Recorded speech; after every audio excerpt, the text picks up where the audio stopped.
అక్షరాల 5,07,00,000 కోల్పోయాడు ఓ వ్యాపారి.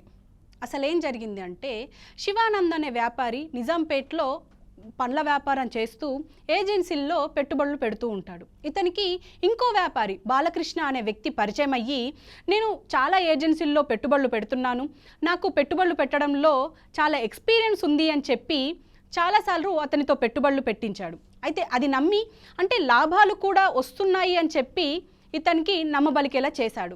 శివానంద్తో పెట్టుబడులు పెట్టించిన తర్వాత వచ్చిన లాభాలని సరాసరి బాలకృష్ణ ఇటు శివానంద్కి ఇవ్వడం, ఇవన్నీ కొన్ని రోజులుగా జరిగింది. ఆ తర్వాత బాలకృష్ణ అతని ఆటని మొదలుపెట్టాడనే చెప్పుకోవాలి.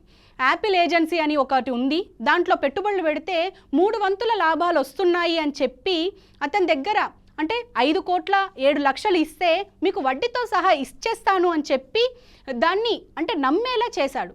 నమ్మిన తర్వాత అతను చెప్పిన అమౌంటే ఇవ్వడం, ఆ తర్వాత అతను పత్తా లేకుండా వెళ్ళిపోవడం, ఇదంతా జరిగిపోయింది. బాలకృష్ణ గురించి శివానంద్ ఎంక్వైరీ చేస్తే ఇక్కడ తెలిసింది ఏంటంటే, అతని భార్య బంధువుతో సహా అందరినీ ఇలా చాలామందిని మోసం చేశాడు అని చెప్పి తెలుసుకున్న తర్వాత శివానంద్ వెంటనే పోలీసులకు ఫిర్యాదు చేశాడు. ఇలా పెట్టుబడులు వాటికొచ్చే లాభాలను చూపిస్తూ కూడా మోసాలు జరుగుతున్నాయి, జాగ్రత్త.